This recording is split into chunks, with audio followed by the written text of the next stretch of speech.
Hello you guys, and welcome back to the Peace, Love, and Happiness Club YouTube channel. It's Nathan here at our collector plant store. We've got lots going on here today, but I wanted to take a quick little second to walk through my office and share with you a couple of my favorite projects that I've got going on right now. This summer, our big focus was on sort of revamping this entire back grow space, moving out all of the old mother plants that we've had, all of our sort of like one-of-ones that aren't really doing much for us. I think for one of the first times ever, this like back area is a little bit more like curated, a little bit more like thoughtfully organized in terms of like what we're growing out and working on. Let's dive into it. Okay, one plant that I have been having a lot of fun with lately are these Ring of Fire Aurea. A little update on them. They're all pushing out new growth. A lot of this new growth is reverted, but I'm hoping soon, as they become a little bit more established, that we'll start to see some larger leaves sporting some really nice variegation. But I did these guys in a little setup that I have found to be working really, really well for me. And that is by doing a layer of leca and then a layer of sphagnum moss and then another layer of leca just to keep the plant secured. These guys didn't have like a crazy root system when we brought them in, but this has been working pretty well for getting them to push out some new growth. Another plant that I've been doing a lot of work on lately are our philodendron snowdrift. Now pretty much every single snowdrift that we had here in our store developed a rust issue.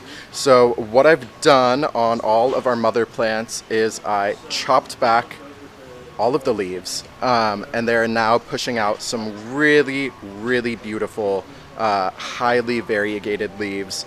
You can see on this guy here as well. Hopefully we'll have a couple of them available on the website within the next couple weeks. I would say all of this new growth on them is from within like the last like 2 months or so.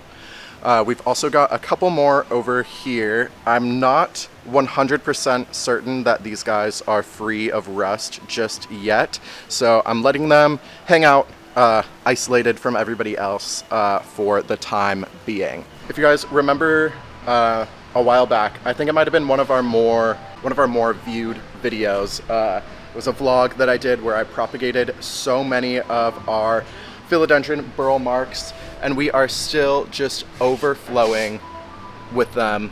This week I've been working on a lot of our like pedatum philodendron. I've been making new mothers of these guys in beautiful like 5 and 6 inch pots.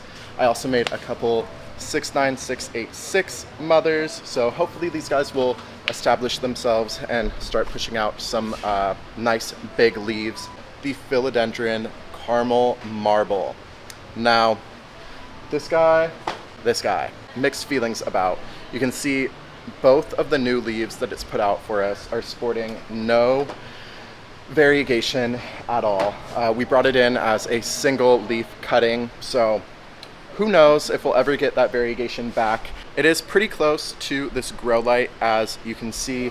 I don't know, I'll probably give it like a couple more leaves, see if any come out variegated, and then we might chop it back again. Variegated billet. I cannot believe we have another one of these guys here in store, already pushing out a new leaf. Let's see if we can get a sneak peek. I'm not seeing any variegation on it yet, but it looks like it has some really good genetics, so hopefully as it becomes more established, we'll get a really nice variegated billet.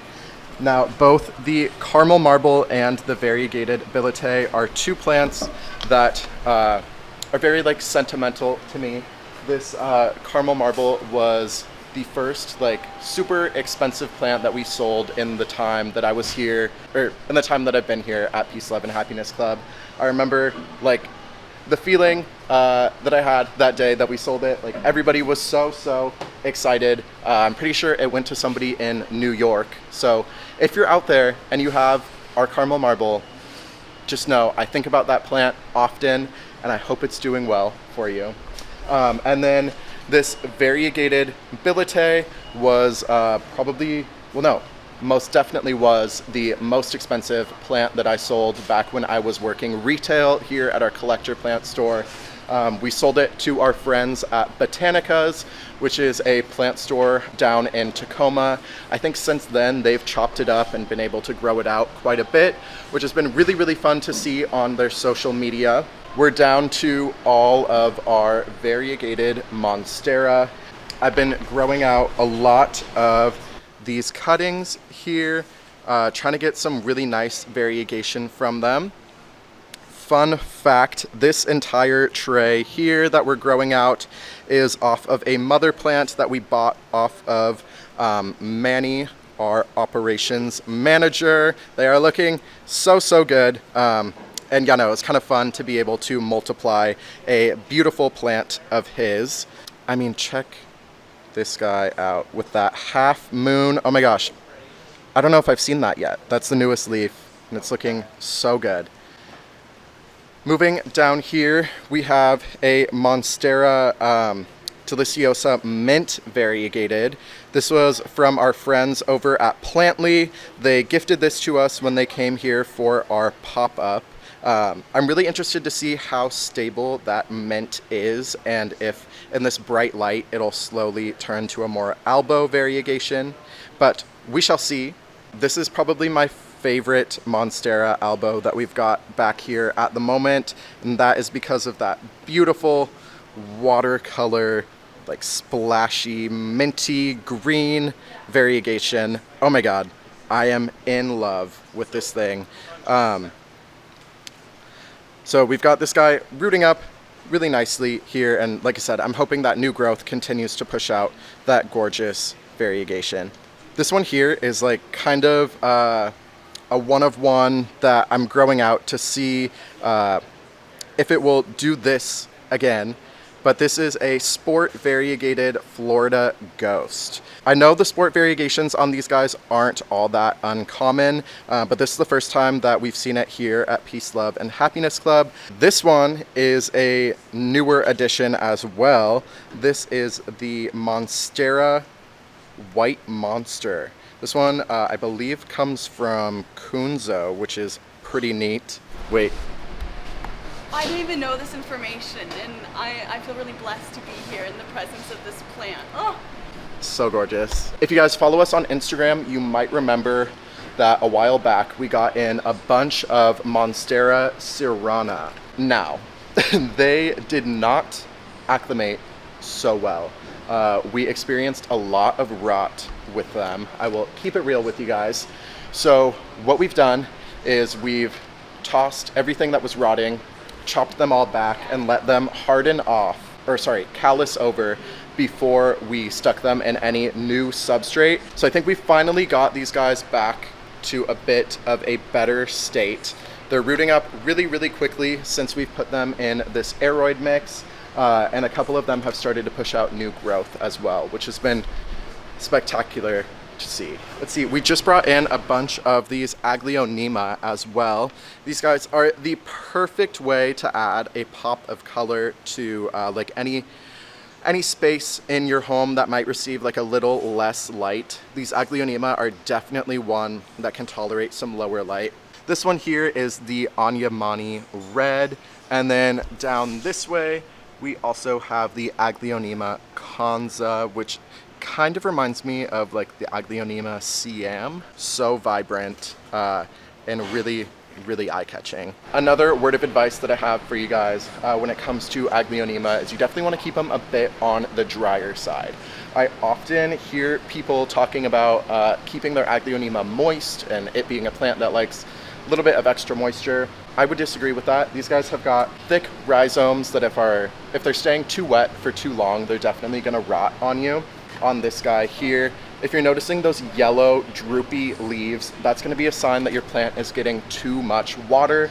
That's the plant pushing all of that excess water into that leaf to try and find a place to get rid of it. If your plant leaves are turning yellow, it's going to be a sign of overwatering. If they're turning brown and crispy, that's going to be a sign of underwatering. We've also got tons of philodendron ring of fire. I think these are another one that I unboxed with you guys on camera. They have acclimated really, really well. I potted them up in a super chunky aeroid mix, which I think was a major key to success with them. We bring these guys in as little tissue culture starts. So in the past, when we've potted them up, we've experienced like a lot of leaf melting on them as they acclimate. But doing them like this and then doing a layer of leca on the top of the soil to help keep the plant steady and to keep that soil away from the crown seems to have worked wonders on them. These are one that I'm super, super proud of, the Monstera subpinnata. I grew these guys all from node. You can see we've still got some of them just starting to put out new growth, but for the most part, they have all transitioned over to 2.5-inch pots. I think we've just about sold all of the first tray that I put out. So here in a couple days, we'll put out this next tray of them. If you are keeping them too dry, the tips of these leaves are gonna start to turn brown and crispy relatively quickly. And then you also want to give them a vertical structure to climb up. Otherwise, you're going to start to notice like runners on them as well. So just the other day, I chopped up a bunch of these Hoya shooting star. These guys are rooting up in little moss plugs in a humidity dome. I will tell you guys, because I've spent so much time these last couple weeks propagating Hoya, definitely give them lots and lots of extra humidity, and that's going to help promote new growth on them. Another one that we're going to be propagating soon is the Hoya polynera. We brought in 5 of these guys, trailing beautifully about a week ago now. And yeah, I'm really excited to chop those guys up and then have them available in little 2.5-inch pots for ya. Probably my favorite plant back here right now. I have like a new favorite every day, but today it is this Amedrium medium aurea variegated. This guy is establishing itself so well onto this moss pole. My word of advice for anybody out there with an Amedrium, put it on a moss pole. I know a lot of us that grow Amedrium know them to have crazy runners. The runners on these guys can grow to be, I mean, you can see here, so long. So sticking it on a moss pole is going to promote foliage that's closer together, and they really do establish themselves on those poles really quickly. So just the other day, because of my success with that Amedrium medium aurea, I also put this Amedrium zippelianum on a moss pole as well, and I'm hoping to see similar results from that. If you guys are a regular viewer of our YouTube videos, you may have seen me recently make some Monstera adansonii laniata mothers. One of them is doing really, really well, and then one of them looks like that. I think what happened was over the weekend, it got a little too dry. So by the time I came in on Tuesday, it was very not happy. Believe it or not, it does look a little bit better than it did the other day, which is promising. It's going to be a while before we can take any cuttings from that. Here we have our variegated Friedeck from our friend Jimmy. He is a regular customer of ours and grows some beautiful Anthurium and Alocasia. So recently we picked up this absolutely gorgeous variegated Friedeck from him, and it's even putting out a new leaf, which is so exciting. Last little project that I'll show you guys that we've got going on back here in our grow space is a bunch of variegated Micans and variegated Alocasia. So we've been working with our friend and a dear customer, Tess, to get these guys grown out and looking the best quality possible for you guys. Aurea variegated, and then the more rosy variegated. We're letting these guys sort of creep across the top of the moss in hopes that as they do that, they'll produce some aerial roots. That way, when it's time to chop them up, they'll already have a little bit of root going, and it should make the propagation process a little bit easier. Now you can see we are getting some all white leaves on this guy here. That's because it was a little bit too close to the grow light at one point. So hopefully in this box with a little bit of lower light, we'll start to see that more rosy variegation that we're after. We've also got lots of variegated alocasia going as well. These guys are growing so fast. We started them all from corm, or Tess did, and then she brought them back in to us. But really spectacular leaves on these guys, and with how quick they're growing, I would expect to have these guys available in the store here within the next month or two. There's a little update on a couple of the plant projects I've been working on. If you guys enjoyed this video, make sure to give it a thumbs up and hit that subscribe button so you never miss any of our videos or any of our live streams. Remember, we post every single Wednesday and Sunday here on YouTube, and then we're also live every Saturday. I will see you guys in the next one. As always, peace out.